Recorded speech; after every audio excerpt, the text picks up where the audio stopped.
ਸਵਾਗਤ ਜੀ ਆਪ ਸਭ ਦਾ ਇੱਕ ਵਾਰ ਫਿਰ ਤੋਂ ਪ੍ਰੋਗਰਾਮ ਪ੍ਰਾਈਮ ਇਮੀਗ੍ਰੇਸ਼ਨ ਦੇ ਵਿੱਚ। ਮੈਂ ਗੁਰਪ੍ਰੀਤ ਸੰਧਾਵਾਲੀਆ ਤੇ ਇਸ ਪ੍ਰੋਗਰਾਮ ਦੇ ਵਿੱਚ ਆਪਾਂ ਗੱਲਬਾਤ ਕਰਾਂਗੇ ਇਮੀਗ੍ਰੇਸ਼ਨ ਨਾਲ ਰਿਲੇਟਡ ਬਹੁਤ ਸਾਰੇ ਮਸਲਿਆਂ ਦੇ ਬਾਰੇ 'ਚ,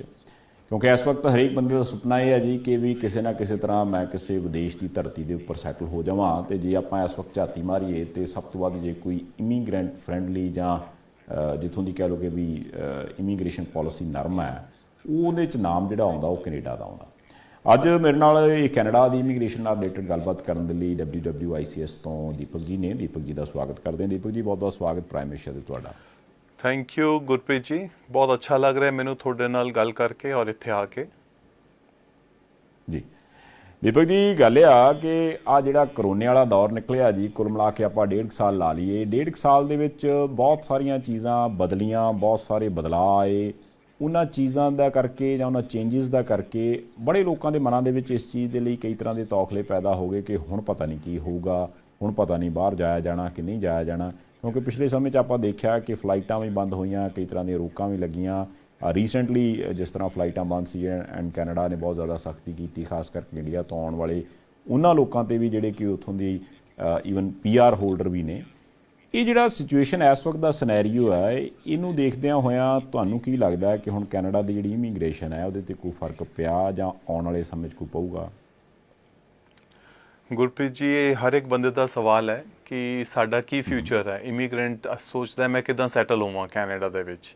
ਔਰ ਡਿਊ ਟੂ ਕੋਵਿਡ ਕੀ ਗਵਰਨਮੈਂਟ ਨੇ ਨਰਮੀ ਵਰਤੀ ਹੈ ਜਾਂ ਸਖਤੀ ਵਰਤੀ ਹੈ। ਅਤੇ ਇਹਦੇ ਲਈ ਮੈਂ ਦੱਸਣਾ ਚਾਹਾਂਗਾ ਆਪਣੇ ਵਿਊਅਰਸ ਨੂੰ, ਪੂਰੇ ਗਲੋਬ ਦੇ ਵਿੱਚ, ਪੂਰੇ ਵਰਲਡ ਦੇ ਵਿੱਚ ਕੈਨੇਡਾ ਇਕਲੌਤਾ ਕੰਟਰੀ ਹੈ ਜਿਹੜਾ ਕਿ ਇਮੀਗ੍ਰੈਂਟਸ ਲਈ ਬਹੁਤ ਹੀ ਫਰੈਂਡਲੀ ਹੈ ਔਰ they are always inviting immigrants across the globe. ਔਰ ਇਹ ਪੈਂਡੈਮਿਕ ਦੇ ਦੌਰਾਨ ਵੀ 1.5 ਸਾਲ ਦੀ ਤੁਸੀਂ ਗੱਲ ਕੀਤੀ ਹੈ, ਇਮੀਗ੍ਰੇਸ਼ਨ ਕੈਨੇਡਾ ਬਹੁਤ ਐਕਟਿਵ ਰਿਹਾ, IRCC ਬਹੁਤ ਐਕਟਿਵ ਰਿਹਾ ਹੈ ਔਰ ਇਹਨਾਂ ਨੇ ਆਪਣੇ ਰੈਗੂਲਰ ਡਰਾਜ਼ ਨਿਕਾਲਦੇ ਰਹੇ ਹੈ, ਇਨਵੀਟੇਸ਼ਨਸ ਇਸ਼ੂ ਕਰਦੇ ਰਹੇ ਨੇ। ਲਗਭਗ 88,000 ਤੋਂ ਜ਼ਿਆਦਾ ਕੈਂਡੀਡੇਟਸ ਨੂੰ ਇਹਨਾਂ ਨੇ ਇਨਵਾਈਟ ਕੀਤਾ ਹੈ during the pandemic time, which is a very very big number. And not only this, ਇਹ ਹੁਣ ਧੀਰੇ ਧੀਰੇ ਹੋਰ ਸਮੂਥ ਕਰ ਰਹੇ ਹੈ ਪ੍ਰੋਸੈਸਿੰਗ ਨੂੰ, ਜਿਹੜੀ ਕਿ ਕੁਛ ਡਿਲੇ ਹੋਈ ਹੈ due to low manpower available.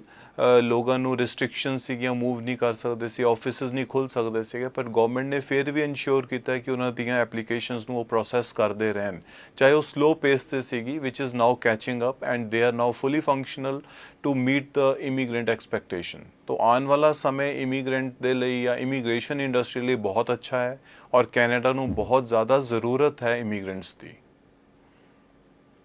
ਬਿਲਕੁਲ ਸਹੀ। ਅੱਛਾ ਦੀਪਕ ਜੀ, ਇਹ ਦੱਸੋ ਕਿ ਜਿੱਦਾਂ ਹੁਣ ਤੁਸੀਂ ਜ਼ਿਕਰ ਕੀਤਾ ਕਿ ਵੀ ਸਰਕਾਰ ਨੇ ਚਾਹੇ ਪੈਂਡੈਮਿਕ ਵੀ ਸੀਗਾ ਉਹਦੇ ਬਾਵਜੂਦ ਵੀ ਇਮੀਗ੍ਰੇਸ਼ਨ ਨਾਲ ਰਿਲੇਟਡ ਜਿਹੜੀਆਂ ਮਸਲੇ ਸੀਗੇ ਜਾਂ ਜਿਹੜੀਆਂ ਫਾਈਲਾਂ ਦੀ ਪ੍ਰੋਸੈਸਿੰਗ ਸੀਗੀ ਉਹਨੂੰ ਚਲਾਉਣ ਦੀ ਕੋਸ਼ਿਸ਼ ਕੀਤੀ। ਹੁਣ ਜੇ ਤੁਸੀਂ ਇਸ ਵਕਤ ਦੇ ਸਿਨੈਰੀਓ ਨੂੰ ਦੇਖੋ ਤੇ ਸਪੀਡ ਰਫਤਾਰ ਕੀ ਕਹਿੰਦੀ ਆ, ਤੇ ਆਉਣ ਵਾਲੇ ਸਮੇਂ ਦੇ ਵਿੱਚ ਕੋਈ ਇਹਦੇ 'ਚ ਤੇਜ਼ੀ ਆਉਣ ਦੇ ਅਸਾਰ ਲੱਗਦੇ ਆ ਤੁਹਾਨੂੰ ਪ੍ਰੋਸੈਸਿੰਗ ਵਾਈਜ਼? ਮੈਂ ਪੁੱਛ ਰਿਹਾ ਗੁਰਪ੍ਰੀਤ ਜੀ, ਲਗਭਗ 12 ਲੱਖ 1.2 ਮਿਲੀਅਨ ਦਾ ਟਾਰਗੇਟ ਹੈ government of Canada the immigrants ਨੂੰ ਕੈਨੇਡਾ 'ਚ ਐਂਟਰੀ ਦੇਣ ਦਾ, ਲਗਭਗ 2023 ਤੱਕ। ਸੋ ਹਰ ਸਾਲ ਇਹਨਾਂ ਨੂੰ 4 ਲੱਖ ਇਮੀਗ੍ਰੈਂਟਸ ਚਾਹੀਦੇ ਨੇ ਟੂ ਰਨ ਦੇਅਰ ਇਕੋਨਮੀ। ਸੋ ਮੈਂ ਇਹ ਕਹਿਣਾ ਚਾਹੂੰਗਾ this is the best time. ਇੰਨਾ ਜ਼ਿਆਦਾ ਵੱਡਾ ਟਾਰਗੇਟ, ਇੰਨਾ ਜ਼ਿਆਦਾ ਲਿਬਰਲ ਇਮੀਗ੍ਰੇਸ਼ਨ ਕਦੀ ਵੀ ਨਹੀਂ ਰਿਹਾ ਕੈਨੇਡਾ ਦਾ।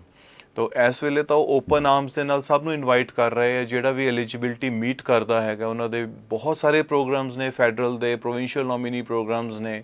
ਉਹਨਾਂ ਦੇ ਰਾਹੀਂ ਉਹ ਹਰ ਇੱਕ ਨੂੰ ਆਵਾਜ਼ਾਂ ਮਾਰ ਰਿਹਾ ਕਿ ਇੱਥੇ ਆਓ, ਸੈਟਲ ਹੋਵੋ। ਔਰ ਫਸਟ ਪ੍ਰੈਫਰੈਂਸ ਉਹ ਦੇ ਰਹੇ ਹੈ ਜਿਹੜੇ ਕਿ ਉੱਥੇ ਦੇ ਸਟੂਡੈਂਟਸ ਨੇ, ਜਿਹੜੇ ਬੱਚੇ ਉੱਥੇ ਪੜ੍ਹ ਚੁੱਕੇ ਨੇ, ਜਾਂ ਜਿਹੜੇ ਵਰਕ ਪਰਮਿਟ ਹੋਲਡਰਸ ਨੇ, TRV ਵੀਜ਼ਾ 'ਤੇ ਆਲਰੇਡੀ ਕੈਨੇਡਾ 'ਚ ਨੇ। ਫਸਟ ਪ੍ਰੈਫਰੈਂਸ ਬੇਸ਼ੱਕ ਉਹਨਾਂ ਨੂੰ ਦਿੱਤੀ ਜਾ ਰਹੀ ਹੈ for the time being because of this delta variant of Covid.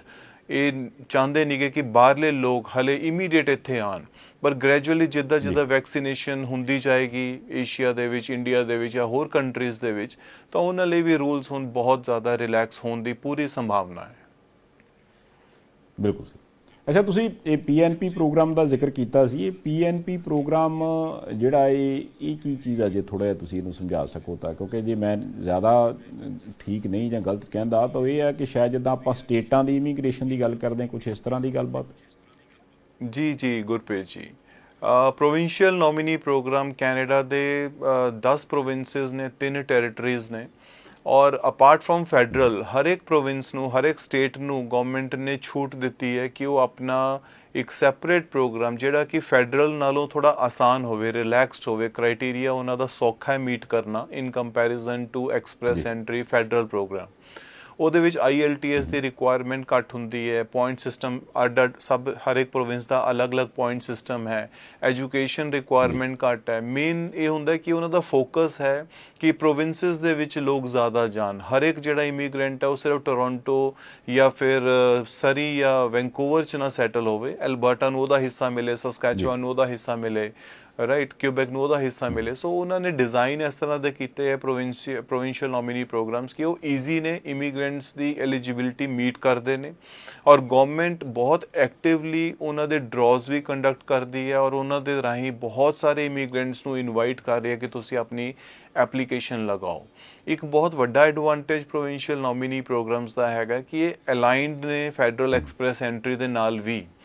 ऐसा नहीं है कि सिर्फ फैडरल एक्सप्रैस एंट्री ही एक राह है, लेकिन इन प्रोविंशियल नॉमिनी प्रोग्राम्स ਨੂੰ ਜੇ ਕੋਈ ਅਪਲਾਈ ਕਰਦਾ ਉਹਨੂੰ ਨੋਮੀਨੇਸ਼ਨ ਮਿਲਦਾ ਹੈ ਤਾਂ ਫੈਡਰਲ ਐਕਸਪ੍ਰੈਸ ਐਂਟਰੀ 'ਚ ਵੀ ਉਹਨੂੰ 600 ਐਡੀਸ਼ਨਲ ਪੁਆਇੰਟਸ ਮਿਲਦੇ ਆ, ਜਿਹੜਾ ਕਿ ਇੱਕ ਬਹੁਤ ਵੱਡਾ ਐਡਵਾਂਟੇਜ ਹੈ ਔਰ ਉਹਨੂੰ ਇਮੀਡੀਏਟਲੀ ITA ਮਿਲ ਜਾਣਾ ਹੈ ਐਕਸਪ੍ਰੈਸ ਐਂਟਰੀ 'ਚ ਵੀ। ਨੋਟ ਓਨਲੀ ਦਿਸ, ਅਗਰ ਆਪਾਂ ਐਕਸਪ੍ਰੈਸ ਐਂਟਰੀ 'ਚ ਐਲੀਜੀਬਲ ਨਹੀਂ ਹੈ ਤਾਂ ਇਹਨਾਂ ਦਾ ਵਿਦਆਊਟ ਐਕਸਪ੍ਰੈਸ ਐਂਟਰੀ ਵੀ ਰੂਟ ਹੈ ਜਿਹਦੇ ਵਿੱਚ ਤੁਸੀਂ ਨੋਮੀਨੇਸ਼ਨ ਲੈਣ ਤੋਂ ਬਾਅਦ direct file, paper based file ਲਗਾ ਸਕਦੇ ਹੋ ਟੂ ਗੈਟ ਪਰਮਾਨੈਂਟ ਰੈਜ਼ੀਡੈਂਸੀ। ਥੋੜਾ ਜਿਹਾ ਪ੍ਰੋਸੈਸਿੰਗ ਟਾਈਮ ਜ਼ਿਆਦਾ ਹੈ ਲੇਕਿਨ ਬਹੁਤ ਹੀ ਪ੍ਰੋਮਿਸਿੰਗ ਪ੍ਰੋਗਰਾਮਸ ਨੇ ਇਹਨਾਂ ਦੇ, ਜਿੱਦਾਂ ਸਸਕੈਚੁਆਨ ਦਾ ਹੈਗਾ, Saskatchewan international skilled worker category ਦੇ ਵਿੱਚ ਆਕੂਪੇਸ਼ਨਸ ਇਨ ਡਿਮਾਂਡ ਪ੍ਰੋਗਰਾਮ ਹੈ which is not linked with express entry. ਬਹੁਤ ਸ਼ਾਨਦਾਰ ਪ੍ਰੋਗਰਾਮ ਹੈ, ਮੇਰੇ ਖਿਆਲ ਸਭ ਤੋਂ ਜ਼ਿਆਦਾ ਡਰਾਜ਼ ਇਹਦੇ ਵਿੱਚ ਦਿੰਦੇ ਆ, ਇਨਵੀਟੇਸ਼ਨਸ ਇਹਦੇ ਵਿੱਚ ਇਸ਼ੂ ਹੁੰਦੇ ਆ। ਇਸ ਤੋਂ ਇਲਾਵਾ ਆਪਾਂ ਬ੍ਰਿਟਿਸ਼ ਕੋਲੰਬੀਆ ਦੀ ਗੱਲ ਕਰ ਸਕਦੇ ਹਾਂ, ਐਲਬਰਟਾ ਹੈਗਾ, ਓਨਟਾਰੀਓ ਹੈਗਾ, ਮੈਨੀਟੋਬਾ ਹੈਗਾ, ਜਿਹੜੇ ਕਿ ਬਹੁਤ ਐਕਟਿਵ ਨੇ ਔਰ ਇਹਨਾਂ ਦੇ ਰਾਹੀਂ ਬਹੁਤ ਸਾਰੇ ਐਪਲੀਕੈਂਟਸ ਨੂੰ ਇਨਵੀਟੇਸ਼ਨ ਮਿਲਦਾ ਹੈ, ਨੋਮੀਨੇਸ਼ਨ ਮਿਲਦਾ ਹੈ apart from express entry. So PNP programmes ਬਹੁਤ ਪਪੂਲੈਰਿਟੀ ਗੇਨ ਕਰ ਰਹੇ ਨੇ ਔਰ ਇਸ ਵੇਲੇ ਗਵਰਨਮੈਂਟ ਦਾ ਅਟੈਂਸ਼ਨ ਜਿਹੜਾ ਹੈਗਾ ਮੈਕਸਿਮਮ ਉਹ ਹੈਗਾ ਕਿ ਪ੍ਰੋਵਿੰਸ਼ੀਅਲ ਨੋਮੀਨੀ ਪ੍ਰੋਗਰਾਮਸ ਨੂੰ ਉਹ ਦਿਸ is the second most popular program for getting permanent residency in Canada। ਜੀ, ਇਹਦੇ ਲਈ ਕੋਈ ਖਾਸ ਕ੍ਰਾਈਟੇਰੀਆ ਵੀ ਹੈਗਾ ਜੀ, ਕੋਈ ਜੇ ਥੋੜਾ ਬਹੁਤ ਤੁਸੀਂ ਕੋਈ ਦੱਸ ਸਕੋ ਤਾਂ, ਕਿਉਂਕਿ ਜਿੱਦਾਂ ਆਪਾਂ ਇਹ ਪ੍ਰੋਗਰਾਮ ਦੇ ਵਿੱਚ ਗੱਲਾਂ ਕਰ ਰਹੇ ਹਾਂ ਤੇ ਕਿਸੇ ਵੇਲੇ ਸੁਣਨ ਦੇਖਣ ਵਾਲੇ ਪਰਿਵਾਰ ਦੇ ਮੈਂਬਰਾਂ ਦੇ ਮਨ 'ਚ ਇਹ ਗੱਲ ਆ ਜਾਂਦੀ ਹੈ ਵੀ ਯਾਰ ਥੋੜੀ ਜਿਹੀ ਡਿਟੇਲ ਜੇ ਤੁਸੀਂ ਦੇ ਸਕੋ ਤੇ ਮੈਨੂੰ ਪਤਾ ਲੱਗ ਸਕੇ ਕਿ ਮੈਂ ਜਾਂ ਮੇਰਾ ਪਰਿਵਾਰ ਇਹਦੇ ਲਈ ਐਲੀਜੀਬਲ ਹੈਗਾ ਕਿ ਨਹੀਂ ਹੈਗਾ। ਗੁਰਪ੍ਰੀਤ ਜੀ, ਸਾਰੇ ਪ੍ਰੋਵਿੰਸਿਸ ਦੀ ਅਲੱਗ-ਅਲੱਗ ਐਲੀਜੀਬਿਲਿਟੀ ਹੈ ਲੇਕਿਨ ਮੈਂ ਇੱਕ ਬੇਸਿਕ ਤੁਹਾਨੂੰ ਦੱਸ ਸਕਦਾ, ਜਿਸ ਤਰ੍ਹਾਂ ਓਬਵੀਅਸਲੀ IELTS ਇਜ਼ ਮੈਂਡੇਟਰੀ ਲੇਕਿਨ ਉਹਦੇ ਲਈ ਆਪਾਂ ਨੂੰ CLB ਲੈਵਲ 7 ਹੀ ਨਹੀਂ ਚਾਹੀਦਾ ਜਿਹੜਾ ਕਿ ਫੈਡਰਲ ਐਕਸਪ੍ਰੈਸ ਐਂਟਰੀ ਲਈ ਮੈਂਡੇਟਰੀ ਹੈ। ਇਹਦੇ ਵਿੱਚ CLB ਲੈਵਲ 5 ਵਾਲਾ ਵੀ ਕੁਆਲੀਫਾਈ ਕਰ ਸਕਦਾ, 6 ਵਾਲਾ ਵੀ ਕੁਆਲੀਫਾਈ ਕਰ ਸਕਦਾ। ਅਪਾਰਟ ਫਰੋਮ ਦੈਟ ਜੇ ਤੁਹਾਡਾ ਕੋਈ ਰਿਲੇਟਿਵ ਉਸ ਪ੍ਰੋਵਿੰਸ ਦੇ ਵਿੱਚ ਰਹਿੰਦਾ ਹੈ ਤਾਂ ਤੁਹਾਨੂੰ ਐਡੀਸ਼ਨਲ ਪੁਆਇੰਟਸ ਮਿਲਦੇ ਆ ਉਹਦੇ। ਇਹ ਜਿੰਨੇ ਪ੍ਰੋਗਰਾਮਸ ਨੇ ਇਹ ਆਕੂਪੇਸ਼ਨ ਸੈਂਟਰਿਕ ਹੁੰਦੇ ਨੇ। ਗਵਰਨਮੈਂਟ ਨੂੰ ਉਸ ਸੂਬੇ ਨੂੰ, ਉਸ ਪ੍ਰੋਵਿੰਸ ਨੂੰ ਜਿਸ ਆਕੂਪੇਸ਼ਨ ਦੀ ਡਿਮਾਂਡ ਹੈ ਉੱਥੇ ਉਹ ਉਹਨਾਂ ਪ੍ਰੋਫਾਈਲਸ ਨੂੰ ਹੀ ਅਸੈਪਟ ਕਰਦੇ ਨੇ। ਪੁਆਇੰਟ ਬੇਸਡ ਹੈ, Saskatchewan is point based, British Columbia is point based, Manitoba is point based, ਸਭ ਦੇ ਅਲੱਗ-ਅਲੱਗ ਪੁਆਇੰਟ ਸਟਰਕਚਰ ਨੇ। ਉਹ ਅਸੀਂ ਤੁਹਾਡੀ ਹੈਲਪ ਕਰਦੇ ਹਾਂ ਇਵੈਲੂਏਟ ਕਰਨ ਦੇ ਲਈ ਕਿ ਤੁਸੀਂ ਕਿਹਦੇ ਵਿੱਚ ਐਲੀਜੀਬਲ ਹੁੰਦੇ ਆ। ਕੁਝ ਪ੍ਰੋਵਿੰਸਿਸ ਹੈ ਜਿਸ ਤਰ੍ਹਾਂ ਸਸਕੈਚੁਆਨ ਹੈ, ਉਹਨਾਂ ਨੇ ਰਿਸਟ੍ਰਿਕਟਿਡ ਆਕੂਪੇਸ਼ਨ ਲਿਸਟ ਦਿੱਤੀ ਹੋਈ ਹੈ। ਮਨੇ ਜੇ ਤੁਹਾਡਾ ਆਕੂਪੇਸ਼ਨ ਉਸ ਲਿਸਟ 'ਚ ਫਾਲ ਕਰਦਾ ਹੈ ਤੁਸੀਂ ਅਪਲਾਈ ਨਹੀਂ ਕਰ ਸਕਦੇ। ਅਗਰ ਫਾਲ ਨਹੀਂ ਕਰਦਾ you can apply subject to making 60 points of their eligibility cut off. ਕੁਝ ਪ੍ਰੋਵਿੰਸਿਸ ਨੇ ਉਹਨਾਂ ਨੇ ਪ੍ਰਾਇੋਰਟੀ ਸਕਿੱਲ ਆਕੂਪੇਸ਼ਨ ਲਿਸਟ ਦਿੱਤੀ ਹੋਈ ਹੈ, ਜਿਸ ਤਰ੍ਹਾਂ ਕਿ ਬ੍ਰਿਟਿਸ਼ ਕੋਲੰਬੀਆ ਹੈ, ਮੈਨੀਟੋਬਾ ਹੈ। ਜੇ ਆਪਣਾ ਆਕੂਪੇਸ਼ਨ ਉਹਨਾਂ 'ਚ ਫਾਲ ਕਰਦਾ ਤਾਂ you can file your case. So eligibility depend ਕਰਦਾ ਹੈ ਕਿ ਤੁਹਾਡੀ ਏਜ ਕੀ ਹੈ, ਤੁਹਾਡੀ ਐਜੂਕੇਸ਼ਨ ਕੀ ਹੈ, ਕਿੰਨਾ ਐਕਸਪੀਰੀਅੰਸ ਹੋਲਡ ਕਰਦੇ ਹੋ, ਕੀ ਤੁਹਾਡੇ ਰਿਲੇਟਿਵਸ ਕੈਨੇਡਾ 'ਚ ਰਹਿੰਦੇ ਜਾਂ ਨਹੀਂ ਰਹਿੰਦੇ, ਰਾਈਟ, ਔਰ ਕੀ ਤੁਸੀਂ ਉਹਨਾਂ ਦੀ ਆਕੂਪੇਸ਼ਨ ਐਕਸਪੈਕਟੇਸ਼ਨਸ ਨੂੰ ਵੀ ਮੀਟ ਕਰਦੇ ਹੋ ਜਾਂ ਨਹੀਂ। ਸੋ ਇਹਦੇ ਬੇਸਿਸ ਤੇ ਹੀ ਐਲੀਜੀਬਿਲਿਟੀ ਡਿਟਰਮਿਨ ਕੀਤੀ ਜਾਂਦੀ ਹੈ, but they are more inviting than federal. Number of applications processed under provincial nominee programs is much higher in the recent times as compared to federal. ਬਿਲਕੁਲ। ਅੱਛਾ, ਤੁਸੀਂ ਐਕਸਪ੍ਰੈਸ ਐਂਟਰੀ ਦੀ ਗੱਲ ਵੀ ਕਰ ਰਹੇ ਸੀ ਵਿੱਚ, ਹੁਣ ਐਕਸਪ੍ਰੈਸ ਐਂਟਰੀ ਦੇ ਬਾਰੇ ਵੀ ਮੈਂ ਚਾਹੁੰਦਾ ਆਪਾਂ ਥੋੜ੍ਹੀ ਜਿਹੀ ਗੱਲ ਕਰ ਲਈ, ਕਿਉਂਕਿ ਪਿਛਲੇ ਕਈ ਸਮੇਂ ਤੋਂ ਇਹ ਪ੍ਰੋਗਰਾਮ ਸ਼ਾਇਦ ਚੱਲ ਰਿਹਾ ਤੇ ਇਹਦੇ ਵਿੱਚ ਬਹੁਤ ਸਾਰੇ ਲੋਕਾਂ ਨੂੰ ਕਾਮਯਾਬੀ ਵੀ ਹਾਸਲ ਹੋਈ ਆ। ਹੁਣ ਐਸ ਪੈਂਡੈਮਿਕ ਤੋਂ ਬਾਅਦ ਇਹਦੇ 'ਚ ਕੁਛ ਤਬਦੀਲੀ, ਕੁਛ ਬਦਲਾਅ ਹੋਣ ਦੇ ਆਸਾਰ, ਚਾਂਸਿਸ, ਜਾਂ ਫਿਰ ਐਜ਼ ਇਟ ਇਜ਼ ਹੀ ਚੱਲੂ ਜੀ? ਸਭ ਤੋਂ ਪਪੂਲਰ ਪ੍ਰੋਗਰਾਮ ਹੈ, ਸਾਰੇ ਵਿਊਅਰਸ ਵੀ ਜਾਣਦੇ ਨੇ, ਐਕਸਪ੍ਰੈਸ ਐਂਟਰੀ 2015 ਚ ਸਟਾਰਟ ਕੀਤਾ। It's a competitive scoring program ਜਿਹਦੇ ਵਿੱਚ ਤੁਹਾਡੀ ਪ੍ਰੋਫਾਈਲ ਨੂੰ ਉਹ ਸਕੋਰ ਦਿੰਦੇ ਹੈ based on various education, age, experience, language proficiency, blood relative, ਅਲੱਗ-ਅਲੱਗ ਫੈਕਟਰਸ ਨੇ। 1200 ਪੁਆਇੰਟਸ ਦਾ ਕੰਪਰੀਹੈਂਸਿਵ ਰੈਂਕਿੰਗ ਸਿਸਟਮ ਹੈ। ਹਰ 15 ਦਿਨ 20 ਦਿਨ ਬਾਅਦ ਇੱਕ ਡਰਾਅ ਨਿਕਾਲਦਾ CIC, ਜਿਹਦੇ ਵਿੱਚ ਤੁਹਾਨੂੰ ਅਗਰ ਤੁਸੀਂ ਇੱਕ ਕੱਟ ਆਫ ਮੀਟ ਕਰਦੇ ਹੋ, if you R scoring high end meat that cut off, ਫਿਰ ਤੁਹਾਨੂੰ ਇਨਵੀਟੇਸ਼ਨ ਆਉਂਦਾ। ਇਟਸ ਅ ਸਟੈਂਡਰਡ ਪ੍ਰੋਸੈਸ ਜਿਹੜਾ ਕਿ ਹੁਣ ਤੱਕ ਤਾਂ ਹਰ ਇੱਕ ਬੰਦੇ ਨੂੰ ਪਤਾ ਹੈ। ਔਰ ਇਹਦੇ ਵਿੱਚ 3 ਇਕਨੋਮਿਕ ਪ੍ਰੋਗਰਾਮਸ ਨੇ ਫੈਡਰਲ ਗਵਰਨਮੈਂਟ ਦੇ, ਜਿਹਦੇ ਵਿੱਚੋਂ ਸਭ ਤੋਂ ਪਪੂਲਰ ਹੈਗਾ ਫੈਡਰਲ ਸਕਿਲਡ ਵਰਕਰ ਪ੍ਰੋਗਰਾਮ, ਜਿਹੜਾ ਕਿ ਇੰਟਰਨੈਸ਼ਨਲ ਸਕਿਲਡ ਵਰਕਰ ਜਿਹੜੇ ਲੋਕ ਆਪਣੇ ਆਕੂਪੇਸ਼ਨ, ਆਪਣੇ ਪ੍ਰੋਫੈਸ਼ਨ 'ਚ ਆਪਣੀ ਕੰਟਰੀ 'ਚ, ਹੋਮ ਕੰਟਰੀ 'ਚ ਕੰਮ ਕਰਦੇ ਹੋਏ ਵੀ ਅਪਲਾਈ ਕਰ ਸਕਦੇ ਹੈ। ਸੈਕਿੰਡ ਇਹਦੇ ਵਿੱਚ ਪ੍ਰੋਗਰਾਮ ਆਉਂਦਾ ਹੈ ਕੈਨੇਡੀਅਨ ਐਕਸਪੀਰੀਅੰਸ ਕਲਾਸ, ਜਿਨ੍ਹਾਂ ਕੋਲ ਕੈਨੇਡਾ ਦੇ ਵਿੱਚ 1 ਸਾਲ ਦਾ ਐਕਸਪੀਰੀਅੰਸ ਹੈ, legal work experience, they can be eligible to apply in express entry. ਔਰ ਤੀਸਰਾ ਇਹਦੇ ਵਿੱਚ ਫੈਡਰਲ ਸਕਿਲਡ ਟ੍ਰੇਡ ਕਲਾਸ, ਜਿਹੜੇ ਟ੍ਰੇਡ ਪਰਸਨ ਨੇ, ਜਿਸ ਤਰ੍ਹਾਂ ਪਲੰਬਰ, ਇਲੈਕਟ੍ਰੀਸ਼ੀਅਨ, ਵੈਲਡਰ ਤੇ ਉਹਨਾਂ ਦੇ ਸੁਪਰਵਾਈਜ਼ਰਸ, ਉਹਨਾਂ ਦੀ ਵੀ ਆਕੂਪੇਸ਼ਨ ਡਿਮਾਂਡ ਲਿਸਟ ਦਿੱਤੀ ਹੋਈ ਹੈ, which is again not point based, ਲੇਕਿਨ ਐਜੂਕੇਸ਼ਨ ਕ੍ਰਾਈਟੇਰੀਆ ਰਿਲੈਕਸਡ ਹੈ, ਜੌਬ ਆਫਰ ਚਾਹੀਦੀ ਹੈ ਇਸ ਪ੍ਰੋਗਰਾਮ ਦੇ ਵਿੱਚ। ਸੋ ਇਹ 3 ਪਾਥਵੇਜ਼ ਹੈ, 3 ਪ੍ਰੋਗਰਾਮਸ ਨੇ ਜਿਹੜੇ ਕਿ ਕੰਪਲੀਟਲੀ ਅਲਾਈਨਡ ਨੇ ਐਕਸਪ੍ਰੈਸ ਐਂਟਰੀ ਦੇ ਨਾਲ। ਔਰ number of applications maximum government ਇਹਦੇ ਥਰੂ ਹੀ ਪ੍ਰੋਸੈਸ ਕਰਦੀ ਹੈ। ਔਰ ਇਨ ਦਾ ਰੀਸੈਂਟ ਟਾਈਮਸ ਮੈਂ ਜੇ ਗੱਲ ਕਰਾਂ ਤਾਂ ਜਿਹੜਾ ਫੈਡਰਲ ਸਕਿਲਡ ਵਰਕਰ ਹੈ, ਬਿਕੋਜ਼ ਆਫ ਪੈਂਡੈਮਿਕ, ਉਹਨਾਂ ਨੇ ਇਸ ਪ੍ਰੋਗਰਾਮ ਦਾ ਪਾਰਟਿਕੂਲਰਲੀ ਕੋਈ ਡਰਾਅ ਨਹੀਂ ਕੱਢਿਆ ਹਾਲੇ ਤੱਕ ਇਸ ਸਾਲ 2021 'ਚ। ਲਾਸਟ ਡਰਾਅ ਆਈ ਰਿਮੈਂਬਰ ਦਸੰਬਰ 2020 'ਚ ਕੰਡਕਟ ਹੋਇਆ ਸੀਗਾ। ਜਿੰਨੇ ਵੀ ਐਕਸਪ੍ਰੈਸ ਐਂਟਰੀ ਦੇ ਡਰਾਅਸ 2021 'ਚ ਹਾਲੇ ਤੱਕ ਨਿਕਲੇ ਨੇ, ਉਹ ਸਾਰੇ ਪ੍ਰੋਵਿੰਸ਼ੀਅਲ ਨੋਮੀਨੀ ਪ੍ਰੋਗਰਾਮਸ ਨਾਲ ਅਲਾਈਨਡ ਹੈ, ਜਾਂ ਫਿਰ ਕੈਨੇਡੀਅਨ ਐਕਸਪੀਰੀਅੰਸ ਕਲਾਸ ਵਾਲਿਆਂ ਨੂੰ ਹੀ ਉਹਨਾਂ ਨੇ ਇਨਵਾਈਟ ਕੀਤਾ ਹੈ to file their cases. Normal processing time ਜਿਹੜਾ ਸੀਗਾ ਉਹ 6 ਤੋਂ 8 ਮਹੀਨੇ ਸੀਗਾ, ਬਟ ਪੈਂਡੈਮਿਕ ਦੀ ਵਜ੍ਹਾ ਨਾਲ ਇਹ ਇਨਕਰੀਜ਼ ਹੋਇਆ। ਔਰ ਬਹੁਤ ਵੱਡੇ ਇੱਕ ਕਹਿ ਲਓ ਵੋਲਿਊਮ ਨੂੰ ਇਹ ਕੈਟਰ ਕਰਦਾ ਹੈ। ਜਿੰਨੇ ਵੀ ਲੋਕ ਅਪਲਾਈ ਕਰਦੇ ਨੇ ਆਟੋਮੈਟਿਕਲੀ ਵੀ ਪਿਕ ਹੁੰਦੇ ਨੇ। ਫੋਰ ਐਗਜ਼ਾਮਪਲ ਤੁਸੀਂ ਪੂਲ ਦੇ ਵਿੱਚ ਫਾਈਲ ਲਗਾਤੀ ਔਰ ਥੋੜਾ CRS let's say 400 ਹੈ, 405 ਹੈ, ਜਾਂ ਲੈਸ ਦੈਨ ਦਾ ਕੱਟ ਆਫ, ਤਾਂ ਓਨਟਾਰੀਓ ਪ੍ਰੋਵਿੰਸ ਹੈਗਾ, ਅਲਬਰਟਾ ਪ੍ਰੋਵਿੰਸ ਹੈਗਾ, ਪ੍ਰਿੰਸ ਐਡਵਰਡ ਆਈਲੈਂਡ ਪ੍ਰੋਵਿੰਸ ਹੈਗਾ, ਜਿਹੜਾ ਆਟੋਮੈਟਿਕਲੀ ਤੁਹਾਡੀ ਪ੍ਰੋਫਾਈਲ ਨੂੰ ਪਿਕ ਕਰਦਾ ਹੈ as per there demand list. ਜੇ ਆਕੂਪੇਸ਼ਨ ਤੁਹਾਡਾ ਉਹਨਾਂ ਦੀ ਰਿਕੁਆਇਰਮੈਂਟ ਨੂੰ ਮੀਟ ਕਰਦਾ, ਉਹ ਤੁਹਾਨੂੰ ਇਨਵੀਟੇਸ਼ਨ ਇਸ਼ੂ ਕਰਦੇ ਨੇ, ਤੁਹਾਨੂੰ ਇਨਵਾਈਟ ਕਰਦੇ ਕਿ ਤੁਸੀਂ ਫਾਰਮਲ ਐਪਲੀਕੇਸ਼ਨ ਪ੍ਰੋਵਿੰਸ਼ੀਅਲ ਪ੍ਰੋਗਰਾਮ 'ਚ ਵੀ ਲਗਾਓ, ਜਿਹਦੇ ਬੇਸਿਸ 'ਤੇ ਤੁਹਾਨੂੰ 600 ਐਡੀਸ਼ਨਲ ਪੁਆਇੰਟਸ ਮਿਲਦੇ ਨੇ, and you can gain ITA in express entry too. So express entry ਬਹੁਤ ਪਪੂਲਰ ਹੈ। ਔਰ ਆਉਣ ਵਾਲੇ ਟਾਈਮ 'ਚ ਤਾਂ ਮੈਂ ਤੁਹਾਨੂੰ ਜੋ ਅਸੀਂ ਦੇਖ ਰਹੇ ਹਾਂ, ਜਾਂ ਜੋ ਪਾਰਲੀਮੈਂਟ 'ਚ ਪੇਪਰ ਪ੍ਰੈਜ਼ੈਂਟ ਕਰ ਰਹੇ ਨੇ ਆਪਣੇ ਸੋਲਿਸਿਟਰਸ, ਲਾਇਰ ਜਾਂ immigration minister, it is more expected ਕਿ ਇਹ ਵੀ ਆਕੂਪੇਸ਼ਨ ਸਪੈਸੀਫਿਕ ਹੋ ਜਾਏਗਾ, ਹੋ ਸਕਦਾ ਹੈ, ਕਿਉਂਕਿ ਉਹਦੇ ਨਾਲ ਗਵਰਨਮੈਂਟ ਨੂੰ ਇੱਕ ਫੋਕਸਡ ਅਪਰੋਚ ਮਿਲਦੀ ਹੈ ਕਿ ਅਸੀਂ ਜਿਨ੍ਹਾਂ ਆਕੂਪੇਸ਼ਨਸ ਦੀ ਉੱਥੇ ਬਹੁਤ ਲੋੜ ਹੈ, ਡਿਮਾਂਡ ਹੈ, ਅਸੀਂ ਉਹਨਾਂ ਨੂੰ ਫੋਕਸ ਕਰੀਏ, ਬਜਾਏ ਕਿ ਇੱਕ ਬਲੈਂਕੇਟ ਨੂੰ ਅਸੀਂ ਹਰ ਇੱਕ ਆਕੂਪੇਸ਼ਨ ਵਾਲੇ ਨੂੰ ਬੁਲਾ ਲਈਏ, ਚਾਹੇ ਉਹਦੇ ਉੱਥੇ ਮੰਗ ਹੈ ਚਾਹੇ ਨਹੀਂ ਹੈ। ਸੋ ਇਟ ਇਜ਼ ਐਕਸਪੈਕਟਡ ਆਉਣ ਵਾਲੇ ਟਾਈਮ 'ਚ ਇਹਦੇ ਵਿੱਚ ਕੁਝ ਤਬਦੀਲੀਆਂ ਆ ਸਕਦੀਆਂ ਨੇ। It can be more occupation specific, ਜਿੱਦਾਂ ਪਹਿਲਾਂ 2012 'ਚ 2013 'ਚ ਡਿਮਾਂਡਡ ਆਕੂਪੇਸ਼ਨ ਲਿਸਟ ਆਉਂਦੀ ਹੁੰਦੀ ਸੀਗੀ, ਸਿਰਫ ਉਹਨੇ ਨੰਬਰ ਹੀ ਉਹ ਪ੍ਰੋਸੈਸ ਕਰਦੇ ਸੀਗੇ, ਲੇਕਿਨ ਹਲੇ ਉਹ it is in consideration only, ਹਲੇ ਉਹ ਇੰਪਲੀਮੈਂਟ ਨਹੀਂ ਹੋਇਆ ਹੈ। So this is the more appropriate or right time, ਜਿੰਨੇ ਲੋਕ ਐਲੀਜੀਬਲ ਨੇ, ਕਿਉਂਕਿ ਇਹਦੇ ਵਿੱਚ ਕੋਈ ਆਕੂਪੇਸ਼ਨ ਸਪੈਸੀਫਿਕ ਡਿਮਾਂਡ ਲਿਸਟ ਨਹੀਂ ਹੈ। ਹਰ ਇੱਕ ਆਕੂਪੇਸ਼ਨ ਹੋਲਡਰ ਜਿਹੜਾ ਕਿ ਇੱਕ ਪ੍ਰੋਫੈਸ਼ਨਲ ਹੈ, ਜਾਂ ਇੱਕ ਮੈਨੇਜਰ ਹੈ, ਜਾਂ ਇੱਕ ਸੁਪਰਵਾਈਜ਼ਰ ਹੈ, ਉਹ ਸਾਰੇ ਐਲੀਜੀਬਲ ਨੇ ਜਿਹੜੇ ਉਹਨਾਂ ਦੀ ਐਲੀਜੀਬਿਲਿਟੀ ਕ੍ਰਾਈਟੇਰੀਆ ਨੂੰ ਮੀਟ ਕਰਦੇ ਨੇ। ਕੋਈ ਸਪੈਸੀਫਿਕ ਇਹ ਨਹੀਂ ਕੱਲੀਆਂ ਨਰਸਿਸ ਅਪਲਾਈ ਕਰ ਸਕਦੀਆਂ, ਐਨੀ ਆਕੂਪੇਸ਼ਨ ਹੋਲਡਰ ਕੈਨ ਅਪਲਾਈ, ਔਰ ਉਹ ਲਾਈਨ 'ਚ ਲੱਗ ਸਕਦਾ ਹੈਗਾ, ਆਪਣਾ CRS ਇੰਪਰੂਵ ਕਰ ਸਕਦਾ ਅਗਰ ਉਹ ITA ਨਹੀਂ ਉਹਨੂੰ ਮਿਲ ਰਿਹਾ ਹੈਗਾ, ਜਾਂ ਫਿਰ ਪ੍ਰੋਵਿੰਸ਼ੀਅਲ ਨੋਮੀਨੀ ਪ੍ਰੋਗਰਾਮਸ ਦੇ ਵਿੱਚ ਵੀ ਅਪਲਾਈ ਕਰ ਸਕਦਾ ਹੈ। So immigration is very, very easy in the coming times that we can foresee. ਤੇ ਜੇ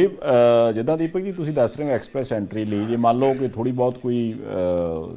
ਨੰਬਰਾਂ ਦੇ ਵਿੱਚ ਘਾਟ ਹੋਵੇ, ਤੇ ਉਹ ਕੋਈ ਪੂਰਾ ਕਰਨ ਦੇ ਚਾਂਸਿਸ, ਅਸਾਰ, ਕੁਛ ਰਾਹ ਰਸਤਾ ਤੁਹਾਡੇ ਕੋਲ ਹੈਗਾ ਕਿ ਕਿਵੇਂ ਇੰਪਰੂਵ ਕਰ ਸਕਦੇ ਆ ਆਪਣੀ ਇਹਨਾਂ ਨੰਬਰਾਂ ਨੂੰ? ਵੀ ਕੈਨ ਗਾਈਡ ਐਕਚੁਅਲੀ ਸਾਡੇ ਕੋਲ ਸਾਰੇ ਬੈਸਟ ਕੰਸਲਟੈਂਸੀ ਅਵੇਲੇਬਲ ਹੈ WWICS ਜਿਹੜਾ ਹੈਗਾ ਉਹ ਸਾਰੇ ਲਾਇਸੈਂਸਡ ਇਮੀਗ੍ਰੇਸ਼ਨ ਕੰਸਲਟੈਂਟਸ ਦੇ ਨਾਲ ਕੰਮ ਕਰਦਾ ਹੈਗਾ ਸਾਡੇ ਕੋਲ ਕੈਨੇਡਾ ਦੇ ਵਿੱਚ ਪ੍ਰੋਫੈਸ਼ਨਲਸ ਨੇ ਲਾਇਰਸ ਨੇ ਬੈਰਿਸਟਰਸ ਨੇ ਜਿਹੜੇ ਕਿ ਬਹੁਤ ਮਾਹਿਰ ਨੇ ਬਹੁਤ ਐਕਸਪਰਟ ਹੈ 27 ਸਾਲ ਤੋਂ ਇਹ ਕੰਪਨੀ ਕੰਮ ਕਰ ਰਹੀ ਹੈ ਲਗਭਗ 1,50,000 ਲੋਕਾਂ ਨੂੰ ਆਲਰੇਡੀ ਸੈਟਲ ਕਰ ਚੁੱਕੇ ਨੇ 3 ਲੱਖ ਪਰਿਵਾਰਾਂ ਨੂੰ ਸੈਟਲ ਕਰ ਚੁੱਕੇ ਨੇ so we have a very extensive experience for immigration not only for Canada but for other countries also ਪਰ ਅੱਜ ਮੇਜਰਲੀ ਆਪਾਂ ਕੈਨੇਡਾ ਦੀ ਗੱਲ ਕਰ ਰਹੇ ਹਾਂ ਤਾਂ you can improve your CRS ਉਹਦੇ ਲਈ 4 ਇੰਪੋਰਟੈਂਟ ਵੇਜ਼ ਹੈ ਤਰੀਕੇ ਹੈ ਸਭ ਤੋਂ ਪਹਿਲਾਂ ਤੁਸੀਂ ਆਪਣਾ IELTS ਇੰਪਰੂਵ ਕਰ ਸਕਦੇ ਹੋ if the more you score better in IELTS ਉਹਨਾਂ ਤੁਹਾਡਾ CRS ਇੰਪਰੂਵ ਕਰੇਗਾ ਜ਼ਿਆਦਾਤਰ ਲੋਕ ਗਲਤੀ ਕਰਦੇ ਨੇ ਜਿਹੜੇ ਮੈਰਿਡ ਕਪਲਸ ਨੇ ਉਹ ਸਪਾਊਸ ਦੀ ਐਜੂਕੇਸ਼ਨ ਨੂੰ ਜਾਂ ਉਹਦੇ IELTS ਨੂੰ ਕੰਸੀਡਰ ਨਹੀਂ ਕਰਦੇ ਵੀ ਇਟ ਇਜ਼ ਨਾਟ ਮੈਂਡੇਟਰੀ ਲੇਕਿਨ ਮੈਂ ਦੱਸਣਾ ਚਾਹਾਂਗਾ ਵਿਊਅਰਸ ਨੂੰ ਕਿ ਜੇ ਤੁਸੀਂ ਮੈਰਿਡ ਹੋ ਤਾਂ ਤੁਹਾਡੀ ਵਾਈਫ ਤੁਹਾਨੂੰ ਐਡੀਸ਼ਨਲ ਪੁਆਇੰਟਸ ਕੰਟਰੀਬਿਊਟ ਕਰ ਸਕਦੀ ਹੈ for education and IELTS also so ਇਹਦੇ ਨਾਲ ਤੁਹਾਡਾ ਇੱਕ ਕੰਸੀਡਰੇਬਲ CRS ਇਨਕਰੀਜ਼ ਹੁੰਦਾ ਹੈ ਸੈਕੰਡ ਵੇ ਹੈਗਾ CRS ਵਧਾਉਣ ਦਾ you can increase it by acquiring better education higher education ਜੇ ਤੁਸੀਂ ਗ੍ਰੈਜੂਏਟ ਹੋ you should aim to get a masters degree ਔਰ PhD ਡਿਗਰੀ ਉਹਦੇ ਨਾਲ ਵੀ CRS ਇੰਪਰੂਵ ਹੁੰਦਾ ਹੈ ਤੀਸਰਾ ਇਹਦੇ ਵਿੱਚ ਆਉਂਦੇ ਹੈਗਾ LMIA approved job offer so if you have access to ਤੁਹਾਡੇ ਕੋਲ ਕੋਈ ਐਸਾ employer ਹੈਗਾ ਕਿ ਜਿਹੜਾ ਕਿ ਤੁਹਾਨੂੰ LMI approved job offer ਦੇ ਸਕਦਾ ਹੈ ਤਾਂ additionally 50 to 200 points can be secured in CRS under express entry ਤੇ ਚੌਥਾ ਤਰੀਕਾ ਇਹਦੇ ਵਿੱਚ ਹੈਗਾ provincial nominee programs PNP ਦੇ ਰਾਹੀਂ ਜੇ ਤੁਹਾਨੂੰ nomination ਮਿਲਦਾ ਹੈ from a program which is aligned with federal express entry ਤਾਂ 600 ਐਡੀਸ਼ਨਲ ਪੁਆਇੰਟਸ ਤੁਸੀਂ ਕਲੇਮ ਕਰ ਸਕਦੇ ਹੋ ਐਡੀਸ਼ਨ ਐਡ ਹੋ ਸਕਦੇ ਹੈ ਤੁਹਾਡੇ ਕਰੰਟ CRS ਦੇ ਵਿੱਚ and you will gain ITA sure shot so ਇਹ ਬੇਸਿਕ 4 ਤਰੀਕੇ ਹੈ ਜਿਹਦੇ ਰਾਹੀਂ ਤੁਸੀਂ CRS ਇੰਪਰੂਵ ਕਰ ਸਕਦੇ ਹੋ ਬਿਲਕੁਲ ਸਹੀ ਅੱਛਾ ਇੱਕ ਚੀਜ਼ ਮੈਂ ਪੁੱਛਣੀ ਚਾਹੁੰਦਾ ਦੀਪਕ ਜੀ ਅੱਜ ਕੱਲ੍ਹ ਸਟੂਡੈਂਟ ਵੀਜ਼ਾ ਵੀ ਕਾਫੀ ਪੋਪੂਲਰ ਹੈ ਕੀ WWICS ਉਹਦੇ ਨਾਲ ਵੀ ਰਿਲੇਟਡ ਸੇਵਾਵਾਂ ਦਿੰਦਾ ਜਾਂ ਨਹੀਂ ਜੀ ਗੁਰਪ੍ਰੀਤ ਜੀ WWICS ਸਿਰਫ ਪ੍ਰੋਫੈਸ਼ਨਲਸ ਜਾਂ ਸਿਰਫ ਸਕਿਲਡ ਵਰਕਰਸ ਨੂੰ ਹੀ ਨਹੀਂ ਹੈਲਪ ਕਰਦਾ ਸਾਡੇ ਜਿਹੜੀ ਇੱਕ USP ਹੈ ਸਾਡੀ ਸਭ ਤੋਂ ਇੱਕ ਜਿਹੜਾ ਫੋਕਸ ਅਪਰੋਚ ਹੈਗੀ ਹੈ ਉਹ ਸਟੂਡੈਂਟਸ ਲਈ ਵੀ ਉਨੀ ਹੀ ਹੈ ਤੀਸਰਾ ਅਸੀਂ ਕੈਟਰ ਕਰਦੇ ਹਾਂ ਜਿਹੜੇ ਬਿਜ਼ਨਸ ਇਨਵੈਸਟਰਸ ਨੇ ਐਂਟਰਪ੍ਰੀਨਿਓਰਸ ਨੇ ਜਿਹੜੇ ਕਿ ਕੈਨੇਡਾ ਦੇ ਵਿੱਚ ਜਾ ਕੇ ਆਪਣਾ ਕੰਮ ਖੋਲ੍ਹਣਾ ਚਾਹੁੰਦੇ ਨੇ ਬਿਜ਼ਨਸ ਐਕਵਾਇਰ ਕਰਨਾ ਚਾਹੁੰਦੇ ਬਿਜ਼ਨਸ ਐਸਟੈਬਲਿਸ਼ ਕਰਨਾ ਚਾਹੁੰਦੇ ਹੈ ਸਾਡੇ ਕੋਲ ਪੂਰੀ ਸਪੈਸ਼ਲਾਈਜ਼ਡ ਟੀਮ ਹੈ ਇਹਨਾਂ ਨੂੰ ਹੈਂਡਲ ਕਰਨ ਦੇ ਲਈ ਉਹਨਾਂ ਦੇ ਬਿਜ਼ਨਸ ਪਲਾਨਸ ਬਣਾਉਣਾ ਉਹਨਾਂ ਦੀ ਅਪਰੂਵਲਸ ਕਰਵਾਉਣੀਆਂ ਉਹਨਾਂ ਦੀ ਐਕਸਪਲੋਰੇਟਰੀ ਵਿਜ਼ਿਟਸ ਕਰਵਾਉਣੀਆਂ ਸੋ ਇਹ ਸਾਰੀਆਂ ਸਰਵਿਸਿਜ਼ WWICS ਹੈਲਪ ਕਰਦੀ ਹੈ ਆਪਣੇ ਇਮੀਗ੍ਰੈਂਟਸ ਨੂੰ ਉਹਨਾਂ ਦੀ ਐਕਸਪੈਕਟੇਸ਼ਨਸ ਨੂੰ ਮੀਟ ਕਰਦੀ ਹੈ ਸਟੂਡੈਂਟਸ ਦਾ ਇੱਕ ਬਹੁਤ ਬੜਾ ਵੋਲਿਊਮ ਅਸੀਂ ਹੈਲਪ ਕਰਦੇ ਹਾਂ ਉਹਨਾਂ ਨੂੰ ਕੈਨੇਡਾ ਦੇ ਵਿੱਚ ਜਿੰਨੇ ਬੈਸਟ ਕਾਲਜਸ ਨੇ ਯੂਨੀਵਰਸਿਟੀਜ਼ ਨੇ ਵੇਰੀਅਸ ਕੋਰਸਿਸ ਨੇ ਸਾਡੇ ਉਹਨਾਂ ਨਾਲ ਟਾਈ-ਅਪਸ ਵੀ ਨੇ ਅਸੀਂ ਉਹਨਾਂ ਦੇ ਵਿੱਚ ਐਡਮਿਸ਼ਨ ਕਰਾਉਂਦੇ ਹਾਂ ਬੱਚੇ ਦੀ ਫਾਈਲ ਦੀ ਪ੍ਰੋਸੈਸਿੰਗ ਕਰਾਉਂਦੇ ਹਾਂ we have a complete division dedicated for students also so WWICS ਇਹ ਸਾਰੀਆਂ ਸਰਵਿਸਿਜ਼ ਦਿੰਦਾ ਹੈਗਾ ਇਸ ਤੋਂ ਇਲਾਵਾ ਸਪਾਊਸਲ ਕੇਸਿਸ ਹੋਣ ਜਾਂ ਫਿਰ ਤੁਹਾਡੇ ਡਿਪੈਂਡੈਂਟ ਚਿਲਡਰਨ ਕੇਸਿਸ ਹੋਣ ਕੋਈ ਅਪੀਲ ਹੋਵੇ ਕੋਈ ਰਿਜੈਕਸ਼ਨ ਹੋਵੇ ਅਸੀਂ ਸਾਰੀਆਂ ਸਰਵਿਸਿਜ਼ ਦਿੰਦੇ ਹਾਂ ਜੀ ਅੱਛਾ ਸਟੂਡੈਂਟ ਵੀਜ਼ਾ ਮੈਂ ਤੁਹਾਨੂੰ ਤਾਂ ਪੁੱਛਿਆ ਸੀ ਥੋੜ੍ਹਾ ਜਿਹਾ ਕਿਉਂਕਿ ਅੱਜ ਕੱਲ੍ਹ ਬਹੁਤ ਪੋਪੂਲਰ ਹੈ ਇਹ ਚੀਜ਼ ਪੇਰੈਂਟਸ ਚਾਹੁੰਦੇ ਨੇ ਕਿ ਜੇ ਇੱਕ ਰਾਹ ਰਸਤਾ ਬਾਹਰ ਜਾਣ ਦਾ ਹੈ ਉੱਧਰ ਸੈਟਲ ਹੋ ਸਕਦਾ ਬੱਚਾ ਤਾਂ ਜ਼ਰੂਰ ਕੀਤਾ ਜਾਵੇ ਪਰ ਪੈਂਡੈਮਿਕ ਦੀ ਗੱਲ ਫਿਰ ਕਰਾਂ ਕਿ ਪਿਛਲਾ ਜਿਹੜਾ ਸਾਲ 1.5 ਸਾਲ ਲੰਘਿਆ ਉਹਦੇ ਵਿੱਚ ਬਹੁਤ ਤਰ੍ਹਾਂ ਦੇ ਧੁੜਕੂ ਸੀ ਲੋਕ ਮਨਾਂ ਦੇ ਵਿੱਚ ਕਿ ਕਿਉਂਕਿ ਬਹੁਤ ਸਾਰੇ ਸਟੂਡੈਂਟ ਸੀ ਜਿਨ੍ਹਾਂ ਦੀ ਐਡਮਿਸ਼ਨ ਹੋ ਗਈ ਪਰ ਉਹ ਆ ਨਹੀਂ ਸਕੇ ਫਿਰ ਉਹ ਔਨਲਾਈਨ ਕਲਾਸਾਂ ਲਾਈ ਗਏ ਕਈਆਂ ਦੀਆਂ ਕਲਾਸਾਂ ਵੀ ਕੰਪਲੀਟ ਹੋ ਗਈਆਂ ਸਮਾਂ ਵੀ ਲੰਘ ਗਿਆ ਪਰ ਆ ਨਹੀਂ ਸਕੇ ਉਹ ਜਿਹੜਾ ਸਾਰਾ ਕੁਛ ਹੈ ਉਹਦੇ ਨਾਲ ਰਿਲੇਟਡ ਜੇ ਕੋਈ ਕੇਸ ਹੋਵੇ ਤੇ ਉਹਦੇ ਵਿੱਚ ਵੀ ਤੁਸੀਂ ਹੈਲਪ ਕਰ ਸਕਦੇ ਕੋਈ ਉਹ ਵੀ ਤੁਹਾਨੂੰ ਮਿਲ ਸਕਦੇ ਗੁਰਪ੍ਰੀਤ ਜੀ ਇਹ ਐਕਸਪੈਕਟ ਕਰਨਾ ਕਿ WWICS ਜਾਂ ਸਾਡੇ ਕੋਲ ਕੋਈ ਐਸੀ ਵੇ ਹੈਗਾ ਕਿ ਅਸੀਂ ਤੁਹਾਨੂੰ ਆਊਟ ਆਫ ਦਾ ਕਿਊ ਉੱਥੇ ਪਹੁੰਚਾ ਦਈਏ ਤਾਂ ਦੈਟ ਇਜ਼ ਰੋਂਗ ਉਹ ਗਲਤ ਐਕਸਪੈਕਟੇਸ਼ਨ ਹੈ ਅਸੀਂ ਬਿਲਕੁਲ ਕਾਨੂੰਨ ਨੂੰ ਫੋਲੋ ਕਰਦੇ ਨੇ ਜੋ ਪ੍ਰਿੰਸੀਪਲਸ ਜੋ ਪ੍ਰੋਸੀਜਰਸ ਲੇਆਊਟ ਕੀਤੇ ਨੇ ਅੰਬੈਸੀ ਨੇ ਅਸੀਂ ਬਿਲਕੁਲ ਉਹਨੂੰ ਫੋਲੋ ਕਰਕੇ ਹੀ ਕੰਸਲਟੈਂਸੀ ਪ੍ਰੋਵਾਈਡ ਕਰਦੇ ਨੇ ਡਿਊ ਟੂ ਪੈਂਡੈਮਿਕ ਸਾਨੂੰ ਵੀ ਪਤਾ ਹੈ ਬੱਚਿਆਂ ਨੂੰ ਵੀ ਪਤਾ ਹੈ ਬਹੁਤ ਸਾਰੇ ਨੇ ਐਡਮਿਸ਼ਨ ਲਿੱਤੀ ਫੀਸਾਂ ਵੀ ਭਰਤੀਆਂ ਪਰ ਉਹ ਅੱਜ ਵੀ ਇੰਡੀਆ 'ਚ ਬੈਠੇ ਪੜ੍ਹ ਰਹੇ ਨੇ ਬਹੁਤ ਘੱਟ ਬੱਚੇ ਆਈ ਕੈਨ ਸੇ ਜਸਟ 5 to 10% ਬਹੁਤ ਜਿਨ੍ਹਾਂ ਨੇ ਐਫਰਟਸ ਕੀਤੇ ਜਾਂ ਜਿਨ੍ਹਾਂ ਦੇ courses and universities and colleges ਉਸ ਲੈਵਲ ਦੇ ਸੀਗੇ ਜਿਨ੍ਹਾਂ ਦੇ ਕੋਲ ਉਹਨਾਂ ਦਾ ਪੂਰਾ ਪਲਾਨ ਆਫ ਐਕਸ਼ਨ ਸੀਗਾ, ਉੱਥੇ ਕੁਆਰੰਟਾਈਨ ਦਾ ਉਹਨਾਂ ਕੋਲ ਪ੍ਰੋਵੀਜ਼ਨ ਸੀਗਾ, ਗਵਰਨਮੈਂਟ ਵੱਲੋਂ ਅਪਰੂਵਲ ਸੀਗੀਆਂ, ਉਹਨਾਂ ਨੇ ਜ਼ਰੂਰ ਬੱਚੇ ਬੁਲਾਏ ਨੇ ਉੱਥੇ, ਲੇਕਿਨ with a very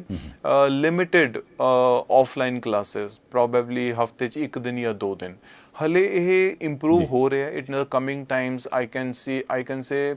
September session ਜਿਹੜਾ ਹੈਗਾ ਇਹ ਬੈਟਰ ਰਹੇਗਾ, ਜਿਹੜਾ ਆਉਣ ਵਾਲਾ 2021 ਦਾ ਸੈਪਟੰਬਰ ਸੈਸ਼ਨ ਹੈਗਾ ਬਹੁਤ ਬੈਟਰ ਰਹੇਗਾ in comparison to the pandemic times, and gradually by January or by March ਇਹ ਸਭ ਚੀਜ਼ਾਂ ਓਵਰਕਮ ਹੋ ਚੁੱਕੀਆਂ, ਸਟੂਡੈਂਟਸ ਦੁਬਾਰਾ ਉੱਥੇ ਪਹੁੰਚ ਸਕਣਗੇ ਔਰ ਉੱਥੇ ਜਾ ਕੇ ਆਪਣਾ ਰੈਗੂਲਰ ਆਫਲਾਈਨ ਕਲਾਸਿਸ ਵੀ ਲਗਾ ਸਕੋਗੇ। ਸੋ ਇੱਕ ਬਹੁਤ ਬੜਾ ਜਿਹੜਾ ਵੋਲਿਊਮ ਹੈਗਾ ਸਟੂਡੈਂਟਸ ਦਾ ਉਹ ਵੇਟ ਕਰ ਰਹੇ ਇਹਨਾਂ ਚੇਂਜਸ ਨੂੰ ਐਕਚੁਅਲੀ ਮਟੀਰੀਅਲਾਈਜ਼ ਹੋਣ ਦੇ ਲਈ। ਗਵਰਨਮੈਂਟ ਨੇ ਕਾਫੀ ਈਜ਼ ਕੀਤਾ, ਹੁਣ ਜਿਹੜੇ ਬੱਚੇ ਉੱਥੇ ਜਾ ਰਹੇ ਨੇ ਜਿਹੜੇ ਫੁੱਲੀ ਵੈਕਸੀਨੇਟਡ ਲੋਕ ਟਰੈਵਲ ਕਰ ਰਹੇ ਉਹਨਾਂ ਦਾ ਕੁਆਰੰਟਾਈਨ ਵੀ ਉਹਨਾਂ ਨੇ ਖਤਮ ਕਰਤਾ ਹੈ, if you are completely vaccinated in your home country. So ਇਹ ਸਾਰੀਆਂ ਐਡਵਾਂਟੇਜਸ ਨੇ ਜਿਹੜੇ ਫੇਵਰ 'ਚ ਜਾਊਗੀਆਂ ਬੱਚਿਆਂ ਦੇ ਵੀ।